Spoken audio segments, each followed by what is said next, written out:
Welcome to this step-by-step tutorial of how to mix spring greens for landscape painting, and a full list of all the materials I'm going to be using can be found in the description below, as well as the link for the photo for the tutorial that I'll be doing after the colour mixing. But first things first, I've got my little sketchbook here and I'm just going to have a little dabble with yellows, just to talk about the yellows that you can use that are really ideal for spring trees. So this is lemon yellow. Some of your colours may look different from different brands. This is actually Cass Arts lemon yellow, and now this is cadmium yellow pale. I'm just diluting it as well, just to show you with a little bit of water what it looks like when it's paler. This is Daniel Smith's Hansa Yellow Light. I use this colour a lot. It's kind of, to me, in between lemon yellow and cadmium yellow pale, and I find it a really useful colour. The next colour is Chromium Yellow Deep. It's a SCHMINKE watercolour. It's really warm and sunny. And the next colour is Rowney's Permanent Yellow, a colour that I really like as well, quite useful. I must get myself another tube, but I'm just diluting it there for you. And I'm using a size 4 brush to do my colour mixing. So all of these colours I would say would be perfect for spring greens in landscape painting. This one here I've just painted is Naples Yellow, and I will show you later when I mix all of these colours with Cerulean that maybe some of these earthy colours, even the Quinacridone gold I'm using here, raw sienna and yellow ochre, they're more earthy colours and they don't give you that really bright sort of light yellow spring green colour. So I've just painted raw sienna. This last colour is yellow ochre. They're quite similar. Yellow ochre is slightly more opaque. And what I'm doing now is, while the paint is still wet, I'm just putting a little tiny pinch of Cerulean into the colours straight away. You can see a lovely spring green top left there when I added the Cerulean to the lemon yellow and also to the cadmium yellow pale. This is the Hansa Yellow Light, one of my favourite colours here. I'm just adding a little bit more Cerulean there. You've got 3 great spring greens right there. So if you have any doubts, there it is. So I'm adding a little bit of the Cerulean now to the Chromium Yellow Deep. It's a little slightly a bit muddier because that's a lot warmer, that yellow there with the cooler blue. So you don't get that spring green, great green, but not quite spring green. This is the Permanent Yellow with the Cerulean. So again, going back to the spring green, that lovely light green, fresh colour. These earthy tones now, the Naples Yellow, they again are a little bit muddier, but I will say lovely greens as well. So if you get a chance just to spend some time in your sketchbooks or on the back of an old watercolour painting you've discarded, practice a bit of colour mixing. It really is invaluable. You'll gain confidence. So I really hope you found this useful in mixing spring greens in landscape painting, and that it inspires you to get your sketchbooks out and have a practice colour mixing.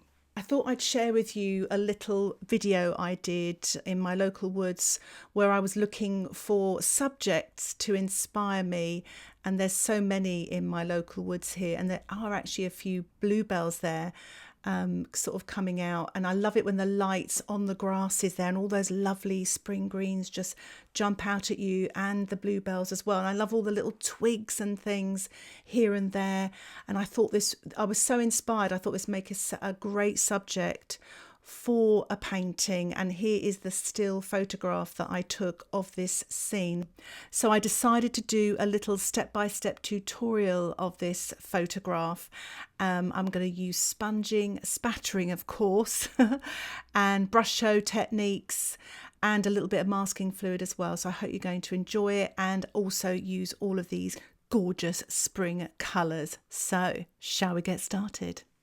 I'm using Winsor & Newton's rough watercolour paper, 300 grams. It's on a block. I've got my wax crayon there, my plastic card, of course, some Brusho, a selection of round brushes, and my SCHMINKE paint box.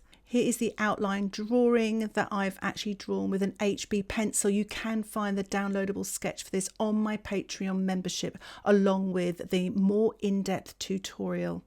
If you'd like more information about my membership, please see the description below.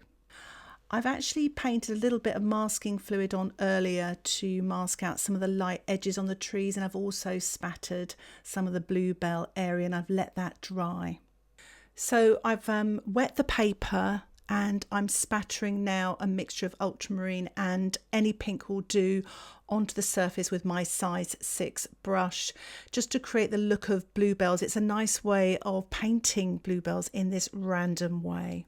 So now I'm actually painting in my spring greens. I've used Hansa Yellow Light with Cerulean and I'm painting this wet into wet with my size 6 brush. Once you've painted all your spring green grasses in there, I'm actually sprinkling in a little bit of Brusho now. It's called Ost Blue, OST, but you could use Cobalt Blue or Violet, anything you like, or you could use your watercolour pencils and your sandpaper, or just give it another spatter, whatever you fancy, just to create that little bit of texture and detail. I'm painting in now some really quite yellowy paint in the background, working light colour first and building up the dark. So it is the Hansa Yellow Light with a tiny pinch of Cerulean, and I'm just putting a little bit more in now, building up, working wet into wet to create the foliage in the background for these lovely spring trees.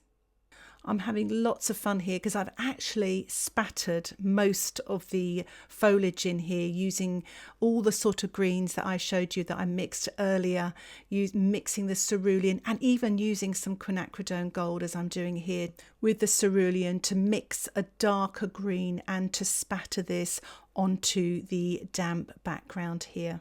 I thought it'd be quite nice to actually spatter some of this dark green in the foreground as well, just to balance out my little composition. And before I let this first stage dry, I thought I'd spatter a little bit more of the bluebell colour to finish off.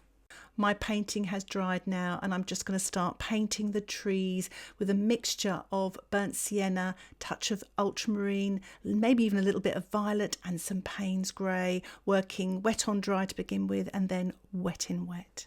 I hope you enjoy the soundtrack of the birds. I recorded this the day I went to the woods. I couldn't resist it. Bird song, beautiful.